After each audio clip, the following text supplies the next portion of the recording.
been really looking forward to this conversation this morning. U.S. President Donald Trump says he plans to be involved in choosing Iran's next leader. Those comments come as no end to this war appears to be in sight. American and Israeli strikes are intensifying across the country, while the death toll has risen to more than 1,000 people. Former U.S. National Security Advisor John Bolton advocated for regime change in Iran during Trump's first term, and he still does today. And he's joining us now with his reaction to the conflict thus far. Good morning and welcome to Your Morning. Good morning. Thanks for having me. Mr. Bolton, while you support regime change in Iran, you've also taken issue with the fact that this administration did not properly prepare the public for going to war. What are your thoughts, as we're at almost a week now, on how this war has been carried out so far?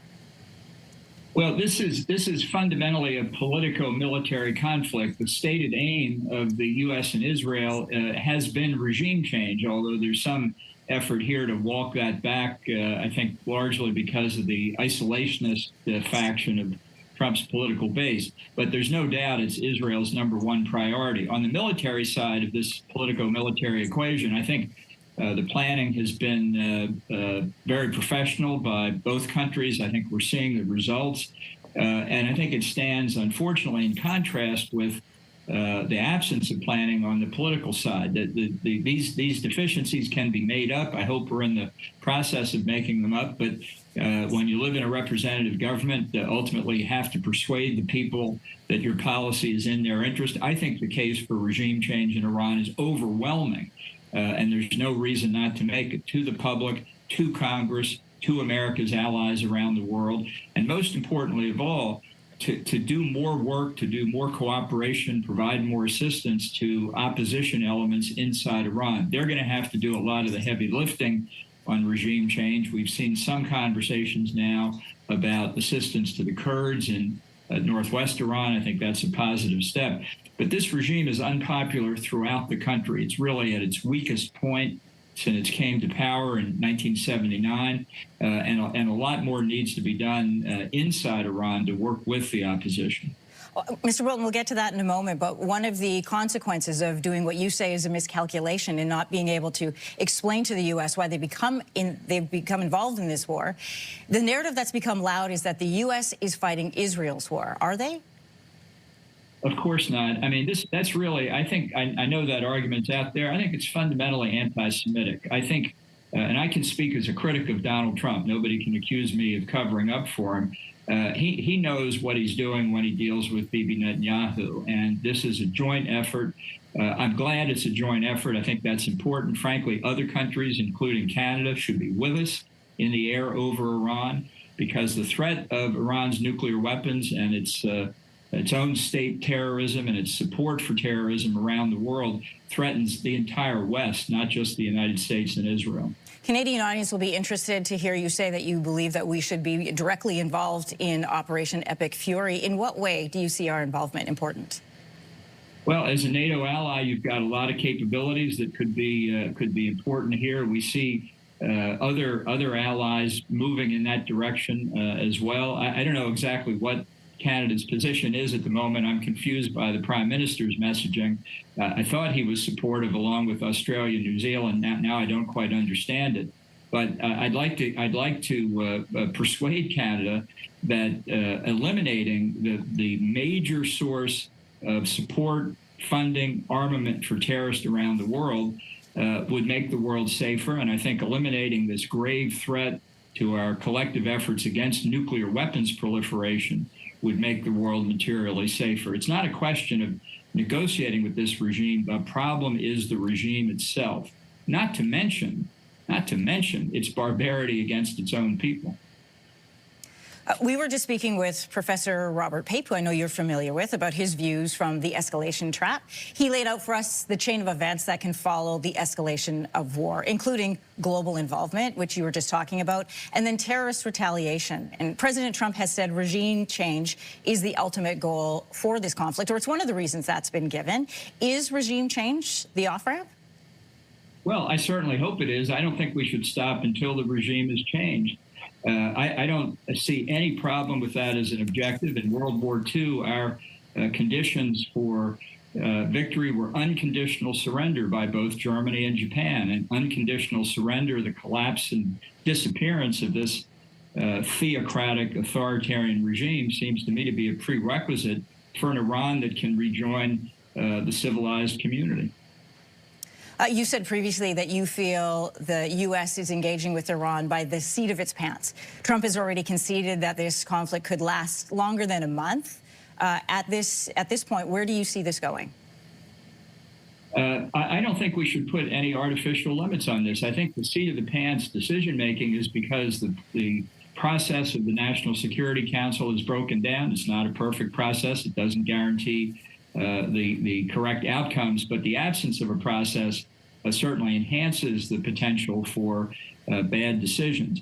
And I think the idea that we can, at this moment, predict when it's going to end is a fool's paradise. One thing we learned, or should have learned, in the war in Afghanistan was something the Taliban said to us. They said, "You have the watches, we have the time." I think in this war, we need the time. You know, I know you've heard President Trump also at the same time saying that he wants to be involved in regime change in selecting the new leader. He also called on the Iranian people to take up arms and to fight for a new regime. But we know historically what has happened when the U.S. has become involved in helping to select a leader for the people of Iran. Is that what Iranians want? Well, I don't think he's going to select a leader from among the Ayatollahs. Well, he said he wants to be involved in the selection of the leader. I know, but he's not going to be involved. They're not going to pay any attention to him. You know, I think ultimately the people of Iran have to develop the constitutional framework for the post-Ayatollah government. And I think what you're referring to is our assistance to what was then the legitimate government of the Shah in 1953, and that you characterize that as unsuccessful. You know, the Shah stayed in power 26 years. What do you have to do to be a success in Iran? 50 years, 75? What's your bar? But the people of Iran had revolution after that because they didn't enjoy that leadership. It was oppressive. Yeah, 26 years later. But that's not even a full generation. People who were children then would have grown to be adults in that time. Yeah. Look, the Shah was an ally of the United States at a critical period. I don't make excuses for the way he governed the country, but you say to me, we failed. I didn't say that you failed. Well, no, that the United States failed. 26 years. It's not 50, I grant you that, but it's better than 6 months, 1 year, 5 years. I mean, if you have to have, the only time you're entitled to act in your own self-interest is when you can produce a perfect, unchanging answer, then we would be in deep trouble. Let me ask you, in the role as a national security advisor, and you're looking for, when does this end? Do you fight until there's, like, should the U.S. be fighting until there's regime change? Could they be fighting until all the nukes are found? Like, what is the end game here? When we're talking about trying to sell this war to Americans, making sure that they have buy-in, what is the end game that you can give them to look to? I think the end game is the collapse of the regime. You could say, let's go back to World War II again. We fought for 4 years, basically, because we said we would not accept regimes in Germany and Japan that were responsible for the initial aggression. And we could make the case to the American people, and it was done successfully. We did the same during the Korean War. The point here is that if you're not making the case, it's going to be much more difficult to explain why the war continues.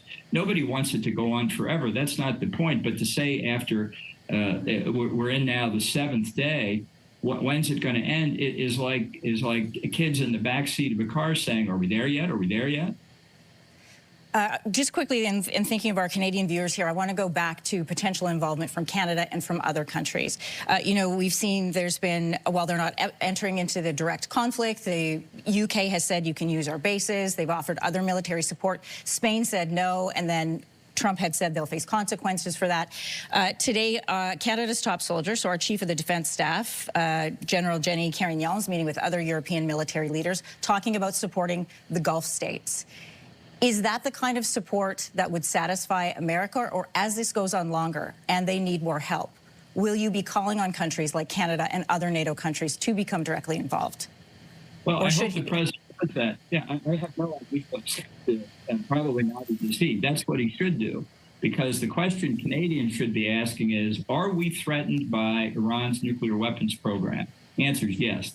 Are we threatened by Iran's support for terrorism? The answer is yes. So the question is, do you want to solve that problem or just want to massage that problem? I think it's our inclination in the United States to solve problems, and I hope our allies would join us. Former U.S. National Security Advisor John Bolton, it's been great to have you with us this morning. Thank you so much. Well, thank you for having me.